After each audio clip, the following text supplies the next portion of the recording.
Eu tenho certeza que a maioria de nós já passou por alguma situação em que você disse sim querendo dizer não, você não demonstrou seus sentimentos como deveria, em alguma situação de humilhação, de angústia ou de raiva, com medo de deixar de ser querido pelas pessoas, ou priorizou o sentimento e o bem-estar alheio em vez de seu próprio bem-estar.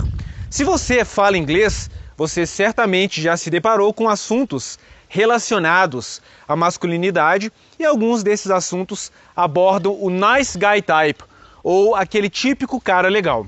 É curioso a gente pensar, né, que ser um cara legal, algo que deveria ser visto de modo positivo, na verdade não vai te fazer ser mais querido pelas pessoas, ser mais respeitado, ser mais ouvido e, na verdade, ser legal demais, né? Lembrando que demais denota excesso, só irá servir para que as pessoas te explorem mais, te respeitem menos e talvez até te tratem como um palhaço.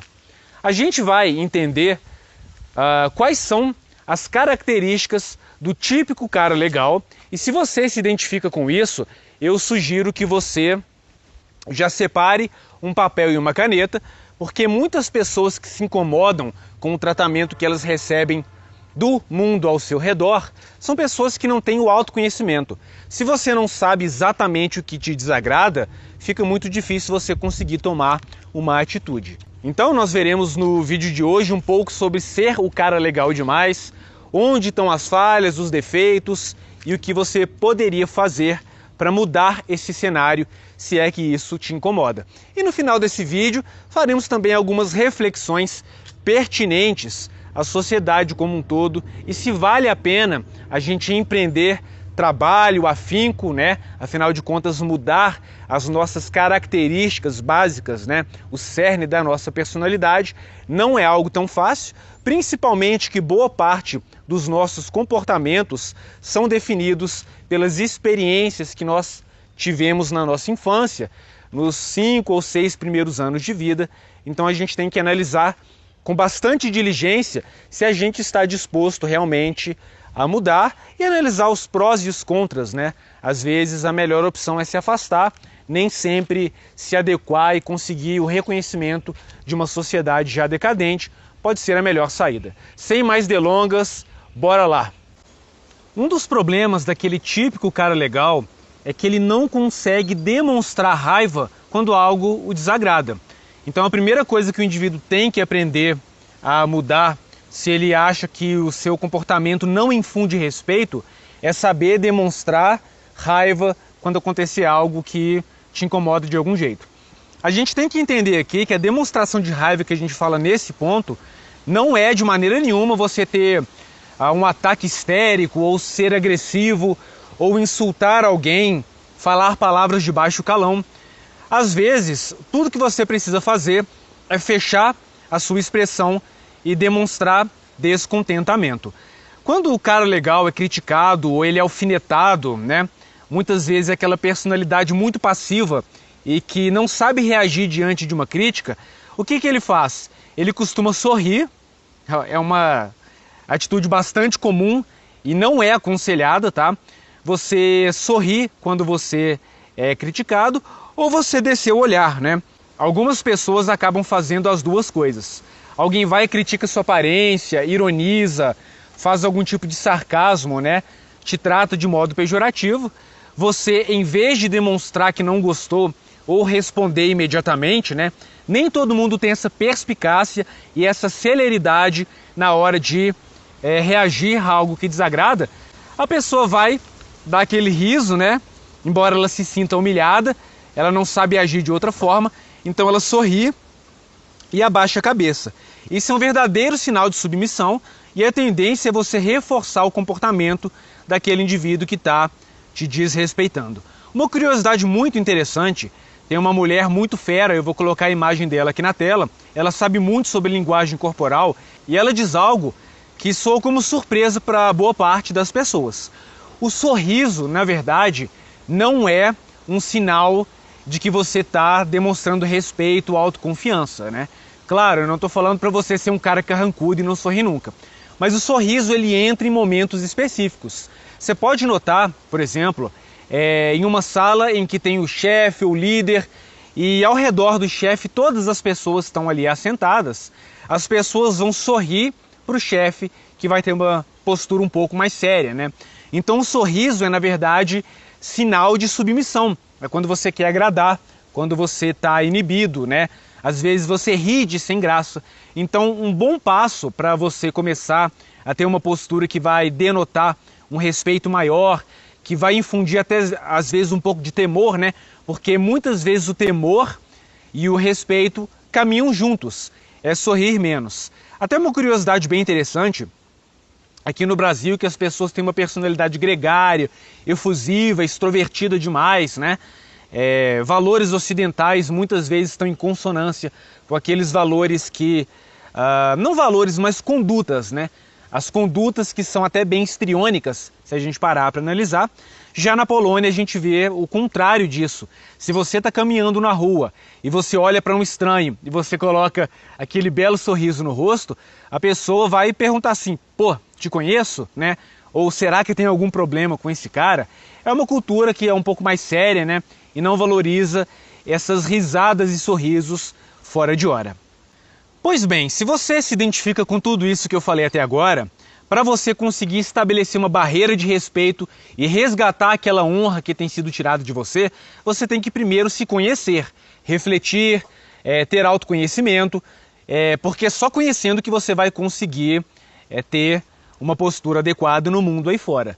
Se você não se conhece, né, fica difícil você estabelecer limites. Então, papel e caneta na mão e você vai escrever, né, mentalizar, lembrar das situações que te desagradaram, quando alguém fez ou falou algo que você se sentiu menosprezado, e você vai anotar no papel a situação e tentar daquela situação identificar qual é a definição que pode estar por trás daquilo. Vamos exemplificar para ficar mais fácil. Eu tenho uma lista aqui que eu fiz de coisas que me incomodam, né? A primeira delas é a deslealdade. Eu acho que quando o indivíduo é falso, desleal, a gente sente um baque ali, até mesmo no nosso ego, nos nossos valores, né? A lealdade é um dos pilares que sustentam o real valor do homem. O homem desleal não é um homem, né? Ele é basicamente um rato, e a gente tem visto isso muito hoje em dia na cultura ocidental, corroída aí por valores liberais, feminismo, né? Em que não tem uma base moral para poder guiar, dar um norte para o indivíduo, para que a gente possa estar aí num coletivo harmonioso, em que as pessoas se respeitem. É intromissão na vida pessoal. Todo mundo conhece aquela pessoa que quer opinar a respeito de tudo, aconselhar a respeito de tudo, e é o tipo de pessoa que acaba sendo um pouco intrusiva. Vale lembrar que muitas vezes esses comportamentos derivam, né, são provenientes da síndrome do cavaleiro branco, e aquela pessoa que tem essa conduta, né, o viciado em dar conselhos, ele próprio às vezes tem um problema de autoestima que ele tem que resolver. Mas é inegável que você ser todo o tempo aconselhado pode gerar um certo incômodo, né?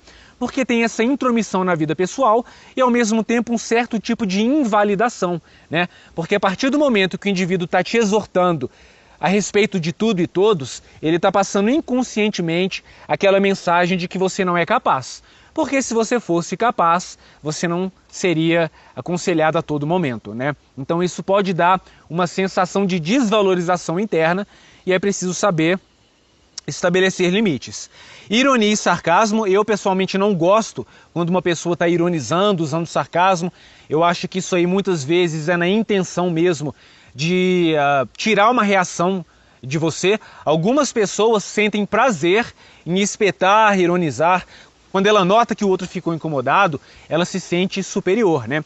Então eu não gosto de ironia e sarcasmo, e a partir do momento que eu identifico algo que eu não gosto, já fica muito mais fácil eu reagir de prontidão quando eu me deparar com alguma coisa desse tipo, né? Diferente daquela reação que é do típico cara legal, que alguém fala alguma coisa, ele não estava esperando uma reação dessas do outro indivíduo, aí ele simplesmente sorri, abaixa a cabeça, e quando ele chega em casa ele tem aquela sensação de menosprezo, deita a cabeça no travesseiro e fica ali remoendo o que poderia ser dito em determinada situação. Depois que passou, se você for lá tirar satisfação, você vai parecer uma pessoa amargurada, né? Então a gente tem que saber agir de prontidão. Identificando que a ironia e o sarcasmo são coisas que te desagradam, você já está com a sua mente preparada e quando alguém agir assim, você pode simplesmente falar sem agressividade, mas também não precisa colocar um sorriso no rosto. Isso aí é ironia ou sarcasmo, meu caro? Porque se for, eu já deixo claro que esse tipo de comportamento não me agrada. Pronto, você já demonstrou descontentamento com algo que te incomoda. Vai ficar aguentando até quando a pessoa agir de uma maneira que te incomoda e sem falar nada, né? Acumulando essa raiva dentro de si. Você tem que ter assertividade para poder lidar no mundo, né? Exterior, né? Nesse mundão aí fora, em que as pessoas nem sempre vão te respeitar sem que você estabeleça os limites. E a interrupção, né? Eu não gosto de ser interrompido quando eu estou falando, do mesmo modo que eu dou o exemplo e não interrompo outras pessoas, né? Acho que a gente tem que saber respeitar o outro, respeitar quando aquele indivíduo está falando, para que a gente tenha um diálogo produtivo em que ambos irão crescer e não um monólogo em que a pessoa só quer falar e ter o ego dela amaciado. Quando isso acontecer, você pode falar, nesse caso, com um sorriso no rosto, né? Falar, não, peraí, deixa eu terminar, né? Vai chegar a sua vez de falar. Eu sei que muitas vezes é difícil, né, para a gente poder tomar esse tipo de atitude. E a gente vai ver aqui agora alguns traços que indicam que o indivíduo pode ser aquele típico nice guy, aquele cara que é bonzinho demais. Mesmo querendo dizer não, você sempre acaba dizendo sim para outras pessoas. Você não costuma dizer o que sente para não ser visto como aquela pessoa chata. Você sente uma enorme dificuldade em se priorizar e fazer o que é melhor para você. E você tem muita dificuldade em impor limites e dizer que não gostou de alguma coisa. Se você se identificou com uma ou todas essas características, você provavelmente é um cara bonzinho demais. E ser bonzinho, né, principalmente em um mundo altamente competitivo e individualista, em que as pessoas estão todo o tempo tentando tirar vantagens umas das outras, certamente não é uma boa coisa. Então deem uma olhada nesse texto aqui, que ele é bastante interessante. Muitas pessoas têm a tendência de acreditar que só mais um pouco, só mais um tempo, só mais uma cerveja ou só mais uma palavra não vão fazer mal a ninguém. Porém, não percebem que esse só mais pode fazê-las ultrapassar uma fronteira que talvez não tenha volta. É a árdua tarefa de impor limites. Cada um tem uma tábua da flexibilidade muito particular, o que para mim pode representar um comportamento invasivo, para outra pessoa pode ser algo absolutamente normal. É aí que eu falo, né, que você tem que se conhecer para poder começar a estabelecer limites. O autoconhecimento é tudo. Não existem fatos específicos que descrevam o que vem a ser o abuso e passível de imposição de limites. O que existe é uma gama imensa de fatores que vão determinar o momento de dizer basta, agora chega. E como identificar então, né, essa fronteira antes que seja tarde demais? Vamos falar de dois aspectos dos limites. Aquele que devemos impor limites no outro e o que devemos colocar em nós mesmos. Impor limites pessoais. Quando se fala em impor limites nas pessoas, logo vem à mente algum tipo de atitude agressiva. Acredita-se que é preciso gritar, desligar o telefone na cara da pessoa, armar uma discussão ou barraco, ou até desfazer uma amizade, porque não se encontra outro caminho mais equilibrado e seguro para alcançar a paz. E para não recorrer à agressividade, muitos acabam silenciando-se. São inúmeras as situações perturbadoras das quais muitas vezes não conseguimos nos livrar por causa da nossa incapacidade de dizer não, né? O não é uma palavra extremamente poderosa. E normalmente, entre nossas razões, passam o medo. Medo de magoar, medo de ser injusto, medo de perder o amor, medo de perder o emprego, medo de perder o amigo. E assim vamos colecionando medos e raivas. Sim, a raiva toma conta porque acreditamos que a pessoa deveria perceber que está sendo grosseira, invasiva, agressiva, exploradora, né? Explorando a boa vontade alheia, sendo mal educada e por aí vai. Mas a gente tem que entender que nem todo mundo tem desconfiômetro.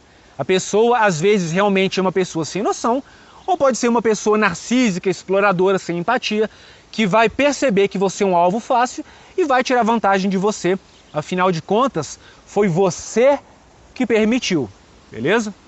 Ao mesmo tempo em que há aquele indivíduo altamente reativo, né? Que às vezes reage até quando não é necessário. Então esse indivíduo ele já é agressivo demais. Tem também aquele que é extremamente passivo, nunca fala não. E tem aquele indivíduo que é pacífico, porém ele não é passivo. Existe uma diferença tremenda, né, entre ser passivo e ser pacífico. A bondade que nunca repreende não é bondade, é passividade. A paciência que nunca se esgota não é paciência, é subserviência. A serenidade que nunca se desmancha não é serenidade, é indiferença. E a tolerância que nunca replica não é tolerância, é imbecilidade. Tem uma frase até do próprio Edmund Burke que ele fala que a paciência é uma virtude, mas a paciência em excesso acaba se tornando um defeito, né? Então muitas pessoas que priorizam o bem-estar coletivo, não gostam de deixar aquele ambiente pesado numa roda de amigos, acabam, né, engolindo alguns sapos, não porque ela é uma pessoa passiva, mas porque ela vê que não é prioridade a todo momento reagir, causar um clima ruim, deixar a situação tensa, né? Ela é pacífica. E o problema desse indivíduo que é pacífico demais, ele pode transmitir a imagem de que aquele pacifismo é passividade. Então as pessoas vão começar a pisar no calo dele, explorar, desrespeitar. Mas como ele não é passivo e sim pacífico, cedo ou tarde ele vai demonstrar uma reação. E é aí que entra o problema, né? Às vezes você sai como errado porque a pessoa acha que você é um bobo da corte, e quando você demonstra que você não é daquele jeito e mostra uma postura estentória, assertiva, ativa e com uma leve agressividade quando necessário, afinal de contas você aguentou demais, não por ser passivo e ser um bobo, mas pelo bem-estar da turma, da família, no trabalho, aí a pessoa vai te ver como errada, né? Então tem que ver que aquele indivíduo destila o seu veneno até o último minuto e na hora que ele toma uma picada, ele vai lá bancar a vítima. Aí você tem que analisar, vale a pena ceder e só responder quando você já está no seu limite? Você deveria fazer isso antes? Não há uma receita perfeita. Você deve avaliar cada situação, os prós e os contras, se é na família, se é no emprego, se é no círculo de amizades, se é em uma relação amorosa. Eu acho que na relação amorosa a gente deve estabelecer limites o mais rápido possível, porque se aquilo vira um vício comportamental, aí quando o respeito acaba em uma relação amorosa, pode ser muitas vezes mais difícil de resgatar. E há também aqueles indivíduos comumente pertencentes ao cluster B, o narcisista, o antissocial, né, no sentido psiquiátrico da palavra, o borderline e o histriônico. Esses indivíduos não têm limites, eles são dotados de tremenda hipocrisia, o que eles exigem para si próprios, né, são muito reativos, intolerantes a críticas, não se aplica ao outro, e quando você se depara com um indivíduo assim, você vai acabar tendo atrito com uma pessoa que dificilmente vai te respeitar, pois ele tem um problema de personalidade que é disfuncional, um problema psiquiátrico, e se você tentar bater de frente, ele pode manipular toda a situação para te colocar como vilão, pode usar os macacos voadores, né, para tentar fazer com que as pessoas tenham uma percepção errônea de você, são as famosas campanhas difamatórias, e se você está envolvido com uma situação assim, é que o indivíduo é uma pessoa sem limites, problemática, o melhor mesmo é se afastar, porque discutir seria como dar murro em pontas de faca. Agora nós vamos falar sobre o transtorno de personalidade evitativo, que é muito comumente, né, associado àqueles traços do homem que não sabe dizer não, do passivão, né, aquele indivíduo que a gente fala aí na menosphere, que é o indivíduo beta. Eu até costumo dizer que o beta muitas vezes sofre de transtorno de personalidade evitativo, ou se não sofre, ele tem uma série de traços desses transtornos do cluster C. Vamos dar uma olhada no que é?